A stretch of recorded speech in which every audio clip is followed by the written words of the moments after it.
그러니까 우리가 구원은 받았는데 구원받았다라는 것 때문에 이제는 그러면 다 된 건가? 이제 그렇게 살다 보니까 엉켜요. 신앙들이 엉켜. 마음의 삶도 엉키고. 믿는 사람이나 안 믿는 사람이나 별로 다를 게 없잖아요. 그럼 믿는다라는 게 도대체 뭘까요? 하나님 앞에 깨어있는다는 게 뭘까요? 믿음이라는 게, 믿어서 구원 얻는다는 게 도대체 어떤 걸까요? 우리는 구원을 받았기 때문에 때로는 그냥 구원 받았으니까 라고 이제 더 이상 구원에 대한 부분들에 대해서 구원을 어떻게 이뤄가는지에 대한 부분들을 놓치고 그냥 구원 받았으니까 라는 그런 생각들 때문에 많은 경우들 이제 나는 구원 받았고 이제 세상에서는 어떻게 살아야 되느냐 이 부분에 대한 생각들을 많이 해요. 그러다 보니까 세상하고 똑같이 뭘 해서 잘 되면 야, 내가 축복받았다. 뭐가 어려우면 도대체 하나님 나를 사랑하시는 거야 안 사랑하시는 거야. 그냥 세상 사람이랑 똑같이 그냥 어려우면 엎어주고 잘 되면 기뻐하면서 할렐루야 하나님께 영광 돌립니다. 이제 그렇게 하고 그러면 세상이나 우리나 다를 게 없잖아요. 그럼 구원은 왜 받는 건가요? 우리가 이런 부분들을 깨어서 잘 분별하지 못하면 세상 사람들하고 하나도 다를 것이 없어요. 그럼 왜 우리를 구원해 주셨는가? 하나님의 구원의 방향성은, 하나님의 구원의 목표는 어떤 건가 하는 것을 오늘 좀 살펴보려고 해요. 그래서 오늘 내가 구원을 이루어 나간다는 건 도대체 뭘까? 예배를 통해서 도대체 하나님께서 내게 주시려고 하시는 축복은 뭘까? 아니면 우리는 이 시간이 있어도 되고 없어도 되는 그런 시간이 돼요.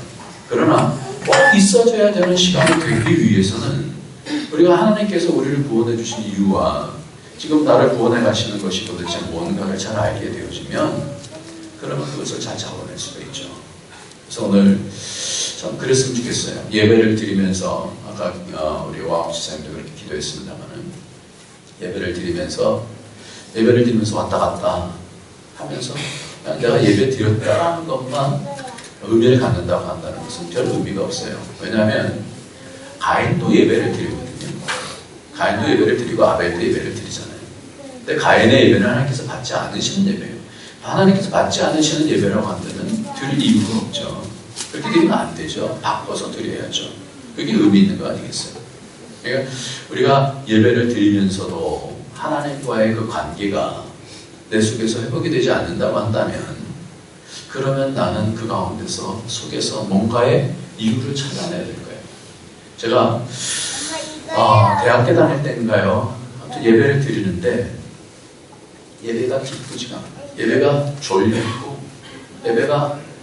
예배 드리고 나서 마음속에 화가 근데 그거는 목사님을 향한 화라기보다는 제 속에 있는 화였었어요. 내가 왜 말씀을 못 듣지? 그래서 화가 나더라고요. 예배를 잘 못 드리고 나서 여러분 어떠십니까? 예배를 드리고 나서 이 예배가 뭐라고 생각하십니까? 이 예배가 그냥 일주일에 한 번씩 있는 일주일에 한 번 있는 그냥 예배를 드리는 어떤 정기적으로 드리는 거니까 이렇게 생각하십니까? 아니면 이 예배를 통하여서 깨어서 하나님과 깊은 교제가 있고 하나님께로부터 오는 그런 감사가 있고 그런 예배입니까? 한번 오늘 우리의 예배를 한번 짚고 가야 돼요. 왜냐하면 우리가 어떤 사람을 만나더라도 여러분 사람 만나잖아요. 사람 만나고 나면 남는 것이 있잖아요. 마음속에 남잖아요. 사람하고 교제하고 나면 막 기뻐진다든가 어떤 사람을 만나면 막 기뻐진다든가 어떤 사람을 만나면 막 짜증이 난다든가 화가 난다든가 아니면 힘을 얻는다든가 그런 게 있잖아요.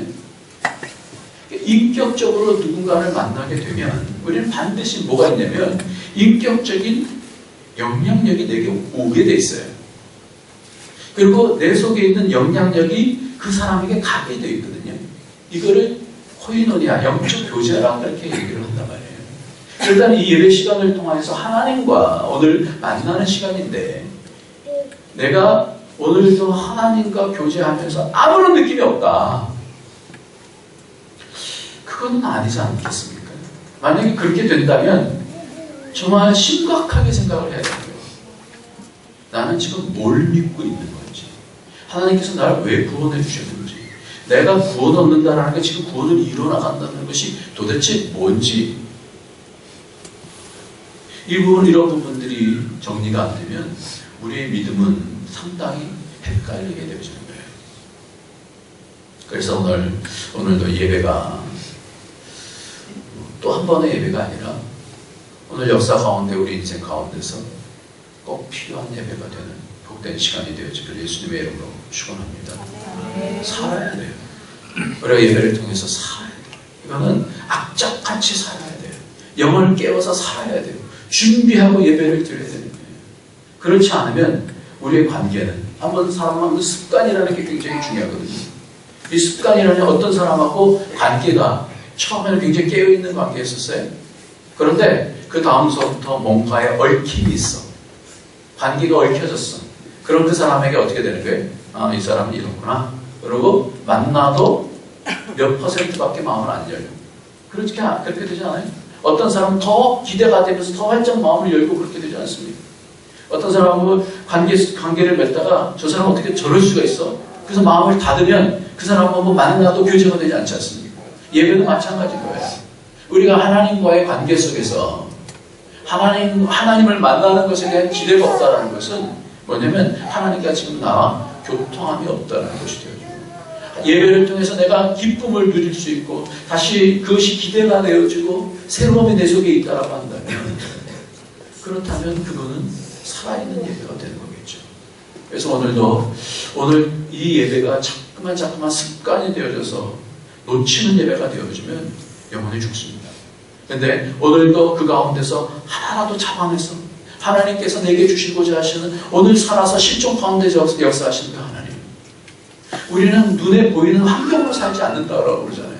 그렇다면 환경의 어려운 가운데 있어서도 하나님이 살아계신다고 한다면 요셉처럼 하나님이 그렇게 어떻게 될 건지 알면도 불구하고 보디발 아내의 그 옷자락을 손을 뿌리치면서 그러면서 하나님께서 함께 하시는 것을 바라봤다. 그것을 믿음이다라고 한다면 우리는 뭘 봐야 되냐면 그거를 봐야 되는 거예요. 지금도 어려운 가운데 역사하시는 분은 하나님이다. 그것이 천국인 줄 믿으시기 바랍니다. 눈에 보이는 것이 잘 되기 때문에 천국이 아니라 이거는 세상에서 말하는 천국이고 우리에게 있어서는 무엇이 잘 되든 잘 되지 못하든 간에 그것이 하나님이 함께 하시는 것이고 하나님께서 계획한 것이라고 한다면 우리를 위한 것이라고 한다면 그것이 천국인 줄 믿으시기 바랍니다. 마땅히 우리는 그것 가운데서 이겨나가야 되고 그 이기는 삶 속에서 하나님을 만나야 되고 하나님께서 주시는 메시지를 내가 들어야 되고 악착같이 하나님과 교제해야 하는 것이 이 예배의 복된 시간인 줄 믿습니다. 그러니까 우리가 삼아야 돼요. 이 예배 시간을 삼아야 되는 거예요.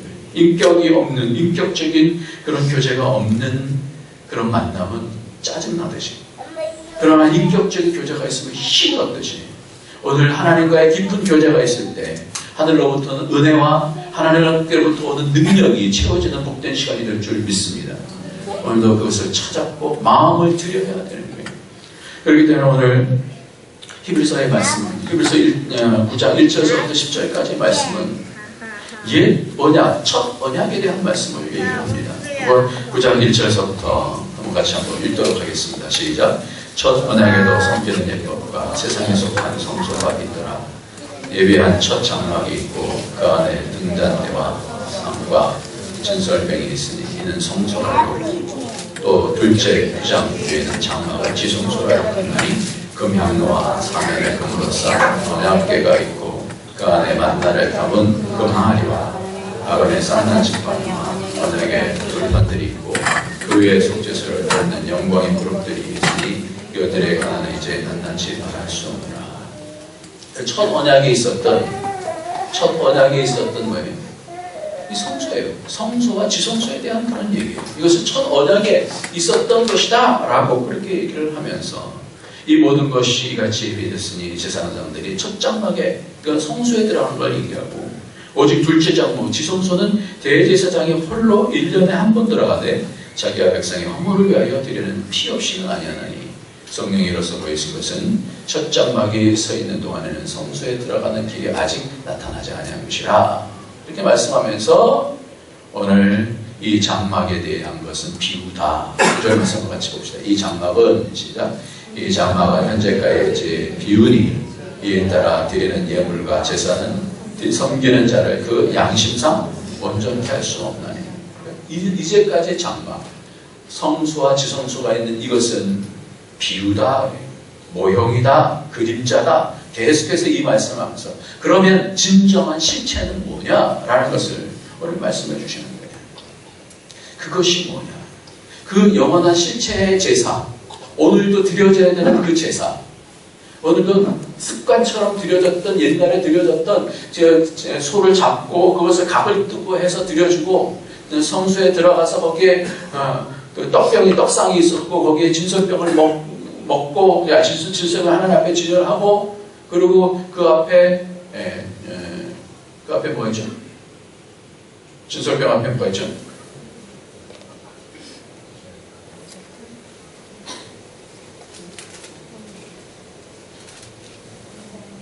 등잔대가 있어요. 등잔대가 있고 그 앞에 분향단이 있습니다. 그래서 분향단을 통과하면서 그러니까 그런 과정들, 이런 과정들이 내가 어떤 의식적으로 드려야 되어지는 그런 법인데 이 법은 뭐예요? 비유다. 비유다. 그러면 오늘도 그런 비유를 넘어서 뛰어넘는 오늘도 진정한 예배가 드려져야 되는데 하나님과의 그런 교통함이 있어야 되는데 그것이 뭐냐라는 것이 바로 오늘 본문 말씀이에요. 한번 보겠습니다. 11절 말씀 다시 한번 보겠습니다. 그리스도께서는 시작. 장래의 좋은 일에 대해서 나오사 손으로 짓지 아니한 것 곧 이 창조에 속하지 아니한 것 그거 온전한 장막으로 말미암아 염소와 송아지의 피로 아니하고 오직 자기의 피로 영원한 속죄를 이루사 단번에 성소에 들어가셨느니라. 염소와 황소의 피와 및 암송아지의 죄를 부정한 자에게 뿌려 그 육체를 정결케 하여 거룩하게 하거든 하물며 영원하신 성령으로 말미암아 흠없는 자기를 하나님께 드린 그의 그리스도의 피가 어찌 너의 양심을 죽은 행실에서 깨끗하게 하고 살아계신 하나님에서 숨기게 하지 못하겠느냐. 우리는 예수 그리스도의 피로 말미암아 뭘 얻었다 그래? 대답 하나만 할까요? 뭘 얻어요? 성원한 구원을 얻었다 그러죠. 구원. 우리는 영원한 예수 그리스도의 피로 말미암아 난 구원받았다라고 생각하는데 오늘 본문에서는 다르게 얘기하고 있어요. 왜 예수님께서 피 흘려 돌아가셨느냐? 라는 말씀을 다르게 얘기하고 있어요. 뭐라고 얘기하고 있어요? 뭐라고 얘기하고 있어요? 14절. 예. 영원하신 성령으로 말미암아 흠없는 자기를 하나님께 드린 그리스도의 피가 뭘 한다고요? 너의 양심을 죽은 행실에서 깨끗게 하고 뭘 얘기하고 있어요? 양심에 대한 얘기를 하는 거예요. 양심. 이게 실체라는 거예요. 비유는 제사를 드림을 통해서 이전에 있었던 첫 언약이라고 한다면 이제 그것의 실체가 지금 구원을 이루어 나간다는 것의 실체가 뭐냐면 지금 내 마음에 내 양심에 깨끗하게 되는 것이 있다는 거예요. 내 양심이 지금 깨끗해지고 있습니까? 이게 그리스도의 피의 능력이에요. 그리스도께서 죽으신 이유가 뭐냐면 나의 양심을 어떻게 해요? 깨끗하게 하기 위해서. 그러니까 예수를 믿었는데도 불구하고 내 양심의 변화가 전혀 없다. 그건 이상한 거죠. 그러니까 양심이 바뀌지 않으면 양심이 점점 예민하게 내가 어떻게 하나님 앞에서 서는지에 대한 것이 없다고 한다면 그건 굉장히 두려운 거죠. 무릎에 걸린 사람은 자기 코가 떨어져 나가도 몰라요. 자기 손가락이 잘라져 나가도 몰라요. 그래서 무서운 병이거든요. 어느 때 이렇게 훔치는데 뭐가 없어. 없는 거예요. 언제 떨어져 나가는지 없는 거예요. 우리의 양심이에요. 예수 그리스도의 피가 제일 먼저 하는 것이 뭐라고 하냐면 우리의 양심이라는 거예요. 내 양심이. 근데 내 양심이 세상에서 전혀 다른 것이 없고 작동이 되지 않는다고 한다면 오늘 말씀은 없어져야 되는 말씀이에요. 그러니까 오늘 구원을 이루어나간다는 것은 뭐냐면 사람 관계에 있어서도 늘 우리는 판단합니다. 판단하고 이것이 옳은가 그른가 생각을 하게 되어 있습니다.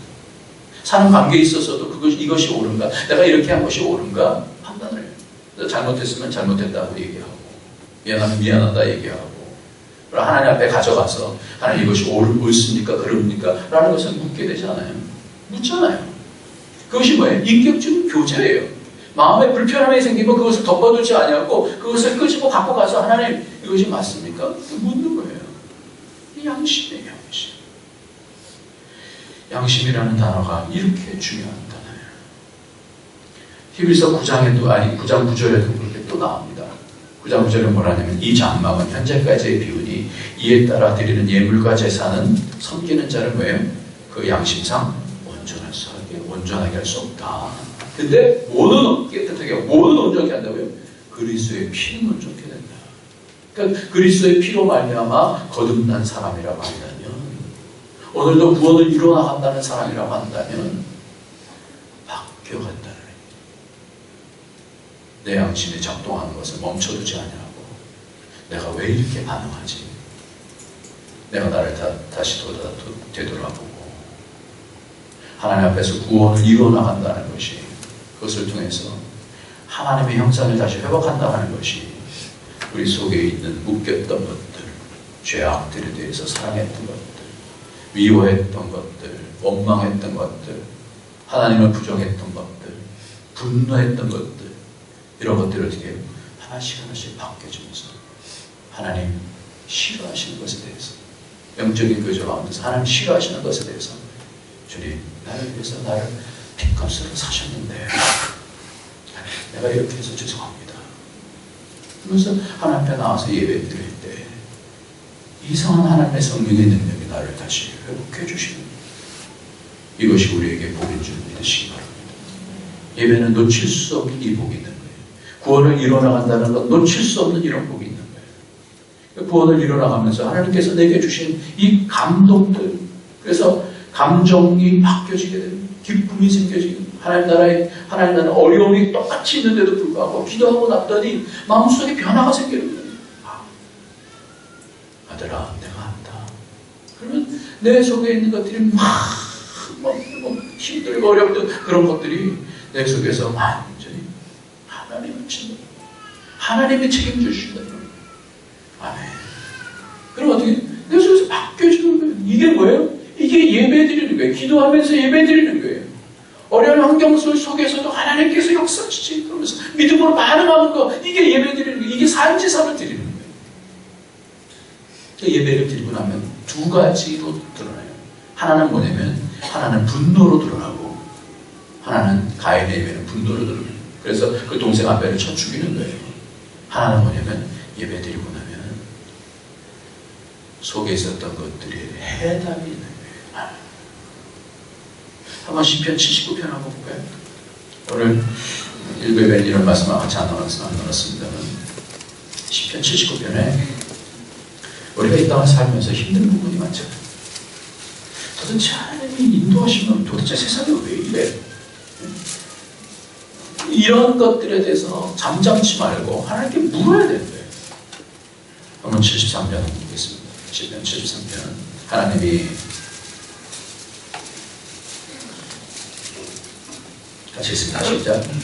하나님이 참으로 이스라엘 마음이 정결한 자에게 선을 하시나 나는 거의 넘어질 뻔하였고 너의 걸음이 미끄러질 뻔하였으니 이는 내가 악인의 형통을 보고 오만한 자의 질투하였으며 그들은 죽을 때도 고통이었고 그 입이 강건하며 사람들이 당하는 고난이 그들에게는 없고 사람들에게 당하는 재앙도 그들에게는 없나니 그러므로 교만이 그들의 목걸이 암포가 그들의 옷이고 살찜으로 그들의 눈이 솟아나며 그들의 소돔은 마음의 소음보다 많으며 그들은 능욕하며 악하게 말하며 높은 데서 거만하게 말하며 그들의 입은 하늘에 두고 그들의 혀는 땅에 두루 다니도다.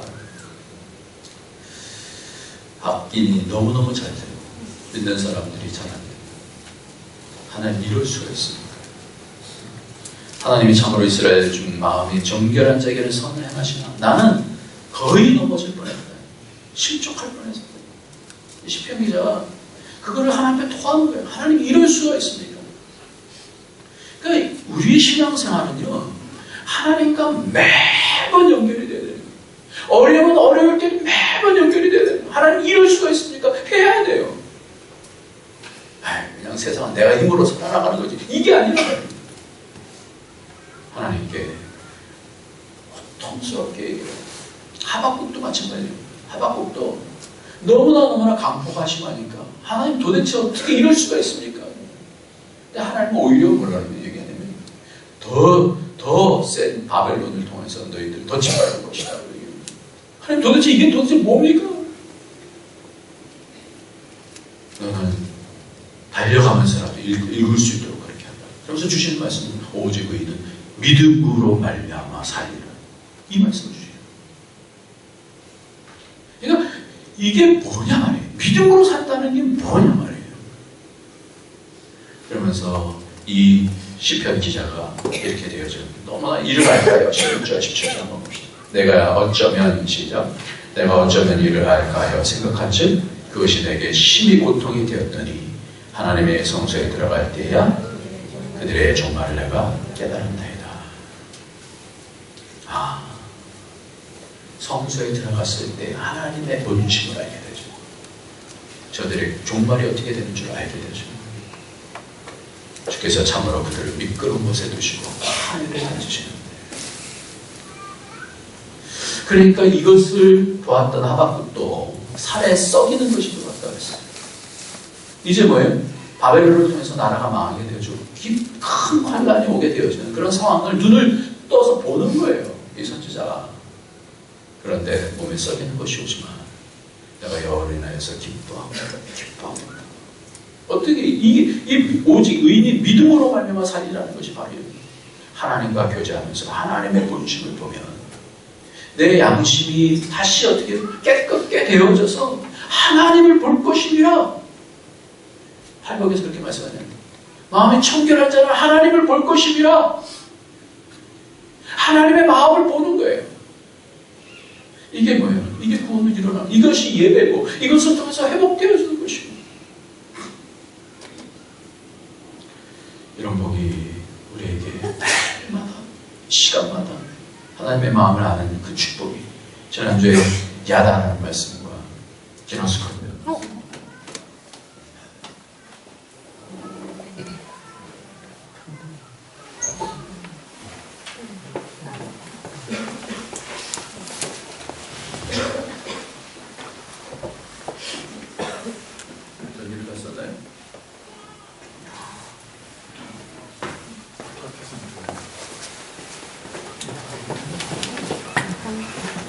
여러분들 들립니까? 네. 시작하겠습니다. 네. 그래서 우리에게 하나님께서 주시는 그 감동들을 우리의 인격을 통해서, 우리의 지성을 통해서 하나님을 알아가게 되어지는 것이고, 우리의 감정을 통해서, 우리의 감정을 통해서 하나님이 어떠한 분이시라는 것을 아는 것이 되어지고, 뿐만 아니라 하나님께서 우리에게 의지를 주셔서 우리에게 주시는 그 의지를 통해서 하나님께서 우리에게 이러한 극복할 수 있는 시련 가운데서 이겨나갈 수 있는 그런 은혜를 주시는 것을 바라보면서 믿음으로 끝까지 나가는 것. 이것이 예배고 하나님을 알아가는 것이고 이것이 구원을 이뤄나가는 것이고 그런 걸 통해서 우리가 어떻게 해요? 우리 속사람이 바뀌어지는 거예요. 그러니까 믿는다라는 것은 뭐냐면 이 예배라는 것은 뭐냐면 우리 형식적으로 드려지는 그런 예배가 아니라 하나씩 하나님의 뜻을 찾아내서 그래서 내 삶 속에서 내 속에서 하나님을 인정하게 되어지고 어떤 상황이 온다 할지라도 하나님과 교제가 끊어지지 아니하면 그것이 천국인 줄 믿고 그렇게 사는 거예요.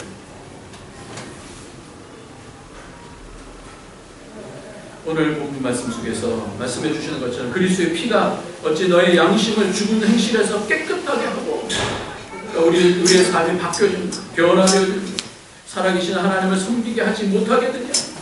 이 섬긴다는 것은 예배를 얘기하는 건데요. 이 예배케 하지 않겠느냐. 그러니까 우리의 양심이 바뀌어지지 않으면, 우리의 양심이 변화가 되지 않으면, 우리의 양심이 깨끗해지지 않으면 제대로 된 예배를 드릴 수가 없어요. 이 어려워요. 그러니까 우리가 우리 속으로 살펴야 돼요.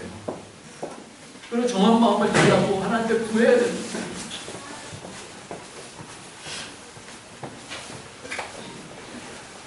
양심이라는 것이 이렇게 중요한 겁니다. 양심은 이렇게 중요합니다. 양심은 뭐냐면 선과 악을 한자로 사전에 보면 이렇게 나와요. 사물의 가치를 변별하고 자기의 행위에 대하여 옳고 그름과 선과 악의 판단을 내리는 도덕적 의식이다. 우리 기독교에 있어서는 이 양심이다라는 것은 거의 비슷하지만 좀 달라요.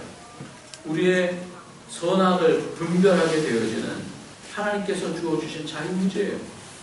이 의지를 가지고 뭐가 선인지 뭐가 악인지 그것을 날마다 내 양심이 계속해서 판단하는 거예요. 여러분들 무뎌지는 양심이 되어지면 그러면 세상으로 그냥 흡수려 가게 되어 있습니다. 그러나 그리스도의 피는 바로 우리를 새롭게 해서 거듭나게 하셔서 내가 이렇게 되면 안 되지라고 함께 그렇게 생각합니다. 그래서 제가 목회를 하면서 늘 느끼는 것은 뭐냐면 변화되는 사람을 보면요, 변화되는 사람의 맨 그 변곡점이라고 그럴까요? 그걸 보면 달라요. 변화되는 사람의 변곡점을 보면 어느 정도 가다가 양심이 가만히 있질 않아요. 내가 이렇게 되면 하나님께 버림을 당할 것 같아. 내가 이렇게 되면 죽을 것 같은데. 이 부분에 대해서 이 양심이 가만히 있질 않는 거예요. 그러니까 그 양심에 대해서 반응하게 되어질 때, 그러니까 양심이 살고 죽기가 그리스도의 피가 있는 이유라는 얘기입니다. 그러니까 양심이라는 게 굉장히 중요합니다. 그러니까 우리가 우리 속에서 말하는 그 양심에 대해서 닫지 않고 덮어두지 않고 억누르지 않고 그 부분에 대해서 하나님 앞에 얘기를 하는 거예요. 이렇습니다. 하나님 저렇습니다.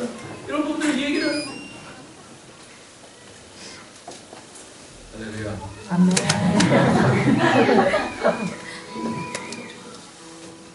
우리들은 다시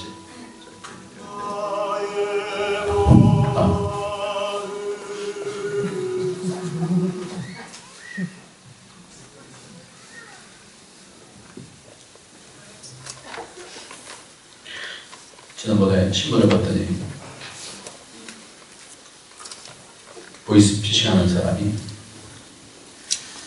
그 금감원이라고 그러면서 이제 전화를 해갖고 네, 금감원 담당 누구라고 이렇게 얘기를 한대.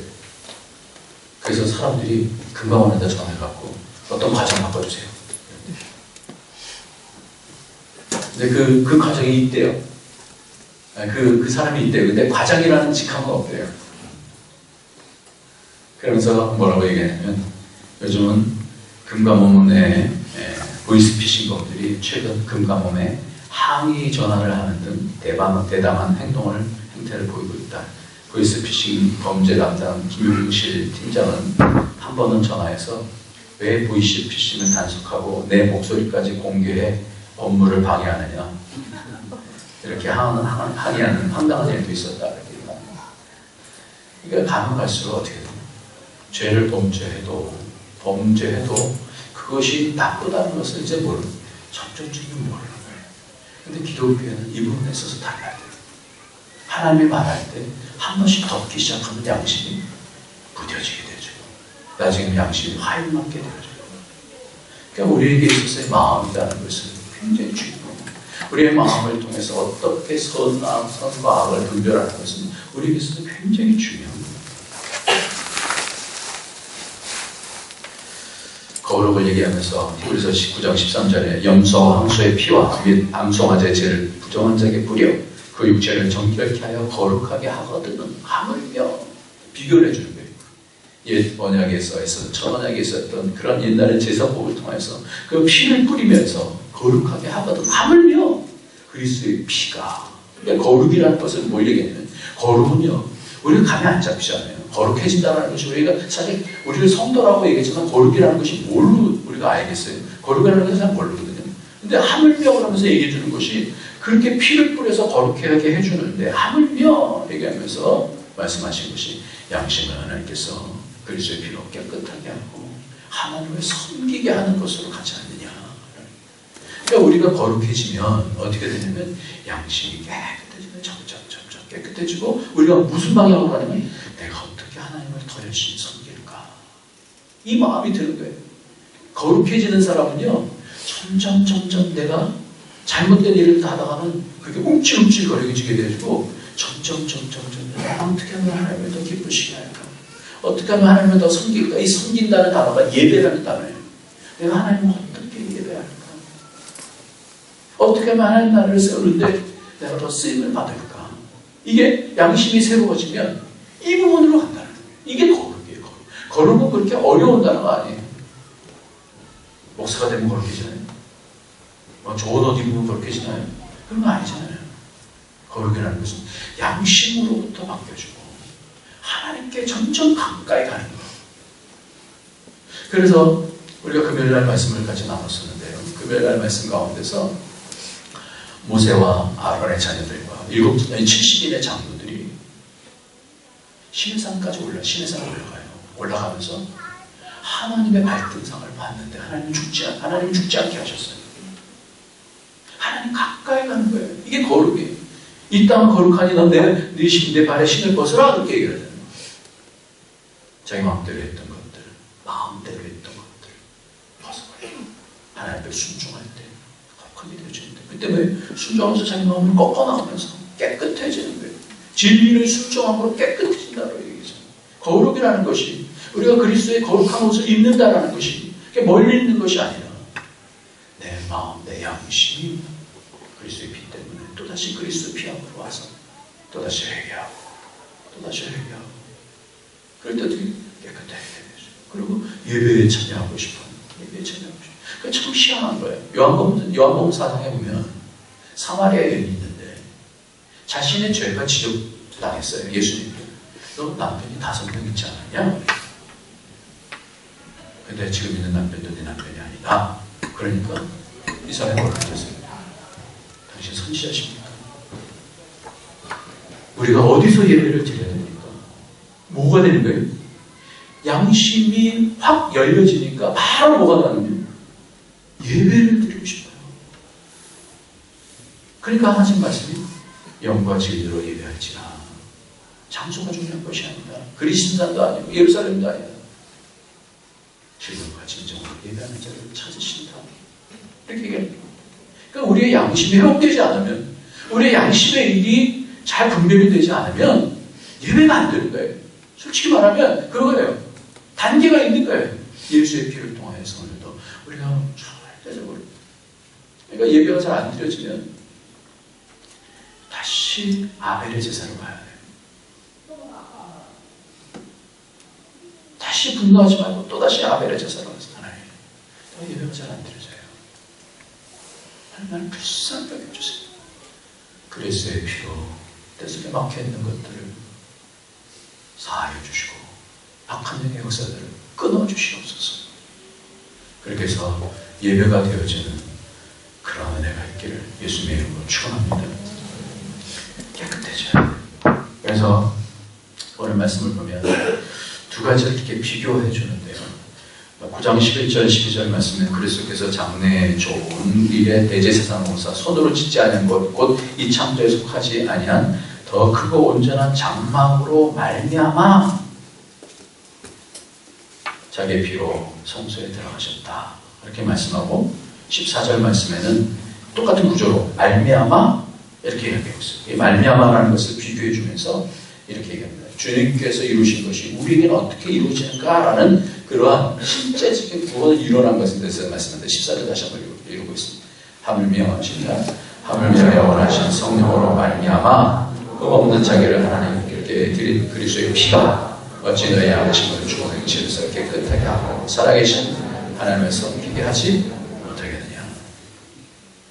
그러니까 예수 그리스도께서는 온전한 장막으로 말미암아, 그러니까 온전한 장막이라는 것은 하늘 처소를 얘기하는데, 하늘 성소를 얘기하는데, 그 하늘 성소를 하나님 나라를 세우기 위해서 당신의 피를 통하여서 그 성소 안으로 들어가셨는데, 우리에게 하물며 우리에게는 성령으로 말미암아 우리가 예수의 피 앞에 오면 우리를 어떻게 하신다는 거예요? 우리의 양심을 깨끗하게 하시고 우리로 하나님께 예배를 드리는 자로 세우신다는 것입니다.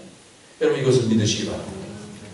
우리가 하나님 앞에 나가는 자가 되어야 되는데 어떨 때 그러냐? 성령으로 말미암아 우리가 예수의 피로 인하여서 우리가 깨끗하게 우리 양심이 깨끗하게 되어질 때 비로소 하나님 나는 죄인입니다. 예수의 피가 내게 필요합니다. 그리고 성령께서 내 마음을 다시 새롭게 하셔서 그럴 때의 예배가 되어져요. 그럴 때 하나님과의 교통이 코이노니아가 되어져요. 그러니까 이 예배가 있어야 됩니다. 이 예배가 없으면 우리는 죽어요. 구원은 받았다고 얘기하지만 양심은 점점 세상하고 똑같았죠. 나중에 양심이 하에 맞은 자가 되어지면 죽는 거예요. 그러니까 중요한 게 오늘 예수의 피 앞에 와서 내 마음을 들여서 하나님 이건 아닌 것 같아요. 하나님 내 마음이 답답해요. 내가 잘 이해하지 못하겠어요.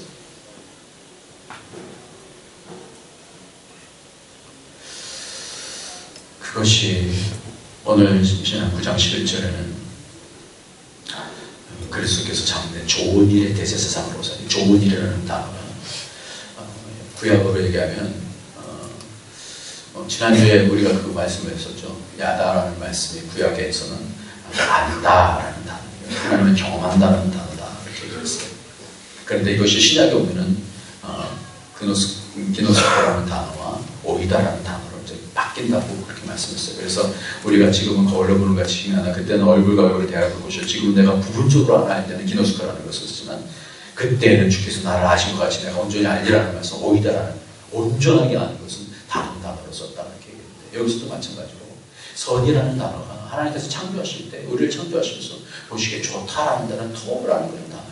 근데 이 토브라는 단어가 신약으로 와서는 두 가지 단어로 바꿔서 쓰는데 그 단어가 뭐냐면 아가토스라는 단어와 카르로스라는 단어로 두 가지로 바뀌어서 써요. 이것이 하나님이 좋다라는 건데 하나는 아가토스고 하나는 카르로스인데 이것의 차이를 한번 여러 번 좀 보면 우리가 얼마만큼 하나님의 선에 가깝게 가는지를 좀 더 이해할 수 있는데 이것만 좀 보고 정리하고 마치도록 하겠습니다. 로마서 7장 18절입니다.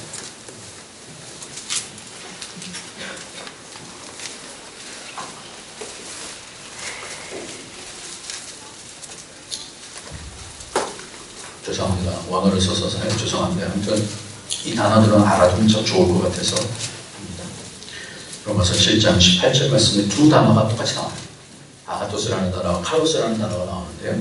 이것을 비교하면 우리가 안다라는 단어도 차이가 있듯이 이 선이라는 단어도 차이가 있는 것을 알게 되죠. 내가 18절 말씀입니다. 내 속 시작. 내 속곧 내 육신에 선한 것이 거하지 아니하는 줄을 아노니 원함은 있으나 선을 행하는 것은 없노라 이렇게 됐습니다. 주님께서는 여기서 좋은 것이다라고 오늘 그리스도에서 말씀한 것이 장래의 좋은 일의 대제사장으로 이 얘기는 뭐냐면 하나님께서 하나님 나라를 지금 세우시기 위해서 대제사장으로 오셨는데 그것이 좋은 일이라고 이렇게 표현하는데 그 장막에 우리가 들어가야 될 사람들이잖아요. 그렇다면 우리에게도 우리가 그 장막에 어떻게 들어갔느냐라는 것을 성경에서 내가 곧 내 육신에 선한 것 이것이 아가토스예요. 선은요 우리에게 있지 않아요. 하나님께로부터 오는 거예요. 그래서 내 속에 선한 것이 거하지 아니하는 줄 아노니 원함은 있으나 내게 있으나 선을 행하는 것은 그 선을 채받아서 행하는 그것은 그 단어 그것은 없다 이렇게 얘기하면서 분리해서 두 단어를 얘기해 줍니다. 그러니까 우리에게 그것이 참 분별이 되어졌으면 좋겠어요. 내가 오늘도 영적으로 하나님과 교제하지 않으면 그것이 채워지지 않으면 하나님 것으로 채워지지 않으면 우리는 선을 행할 수가 없어요. 인간으로 행하는 선행이라고 그렇게 얘기를 하지 않아요, 성경은. 그러니까 오늘도 예배 가운데서 내 심령이 하나님의 은혜로 바뀌어지지 않으면 우리는 밖에다 나와서 뭐 해야 돼요? 외식해야 되는 거예요. 체험이 없으면 기도를 통해서든지 말씀을 통해서든지 체험이 없으면 우리는 뭘로 보내야 돼요? 억지로 사랑한다.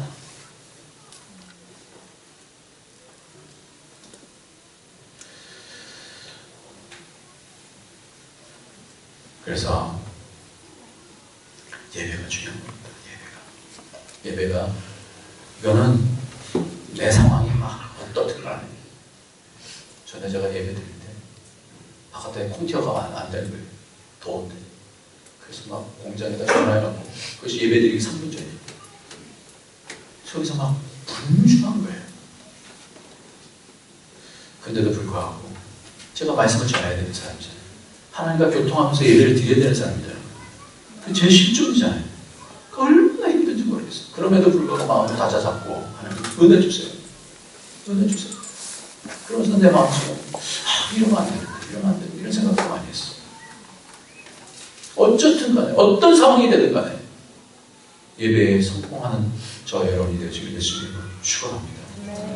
예배를 통해서 받으십시오. 채우십시오. 채우셔야 돼요. 양심이 깨끗해져서 성령으로 예배가 드려지는. 그래서 진정한 하늘의 성소가 요한계시록을 보면 하늘의 성소가 내려와요. 하나님께서 장막을 우리에게 쫙 피셔요. 당신의 장막을, 당신의 성소를 믿는 자들에게 쫙 피셔요. 장막이 하나님의 장막이 요한계시록은 공격도 당하고 하지만 하나님께서 당신의 장막을 피셔요. 스테반이 돌 맞으면서 하나님의 성소가 열리는 것을 봐요. 그가 뭘 했냐면 그가 어떤 상황에서 여러분 나중에 지금 시간이 없으니까 짧게만 말씀을 드리면 사도행전 7장에 보면 이렇게 얘기하고 있어요. 공회 중에 앉은 사람들이 다 스테반을 주목하니 그 얼굴이 천사 얼굴 같다 그러면서 그가 처소에 대해서 얘기해요. 장막을 솔로몬이 그를 위하여 집을 지었느니라. 그러나 지금 이 높으시는 손으로 지은 곳에 계시지 아니하시나니 선지자가 말한 바 주께서 이르시되 하늘은 나의 보좌여 땅은 나의 발등상이니 너희가 나를 위하여 무슨 집을 짓겠으며 나의 안식할 처소가 어디느냐. 이 모든 것이 다 손으로 내 손으로 지은 것이 아니냐 하는 것 같으니라. 목이 걷고 마음과 귀에 할례를 받지 못한 사람들아 너희도 너희 조상과 같이 항상 성령을 거스리는도다. 너희 조상의 선지자 중에 누구를 박해하지 아니하였느냐. 의인이 오리라 예고한 자들을 그들이 죽였고 이제 너희는 그 의인을 잡아준 자여 살인자가 되었느니 너희는 천사가 전한 율법을 바꿔도 지키지 아니하였도다 하니라. 그들이 이 말을 듣고 마음이 찔려 그를 향하여 이를 갈거든. 스테반이 성령 충만하여 하늘을 우러러 주목하여 하나님의 영광과 및 예수께서 하나님 우편에 서신 것을 보고 말하되 보라 하늘이 열리고 인자가 하나님 우편에 서신 것을 보노라 하는데. 요한계시록 맨 마지막에 21장에 보면 3절에 내가 들으니 보좌에서 큰 음성이 나서 이르되 보라 하나님의 장막이 사람들과 함께 있으며 하나님이 그들과 함께 계시리니 그들은 하나님의 백성이 되고 하나님은 친히 그들과 함께 계셔서 장막이 내려오셔. 장막이 우리를 덮으시는 거예요. 그러니까 그 성소에 주님께서 들어가셨다. 우리도 이제 뭐예요? 그 성소로 들어갈 일이 남은 거예요. 지금도 예배를 드리면서 어떻게 들어가는 거예요. 우리 양심이 깨끗하게 하면서 주님을 섬기면서 그 하나님 가까이 가는 거예요. 이게 구원을 이루나. 그래서 우리의 양심이 바뀌어지고 우리가 하나님 성품으로 바뀌어지는 거예요. 이것이 우리가 구원을 이루어 나가는 자가 해야 되는 그런 거예요.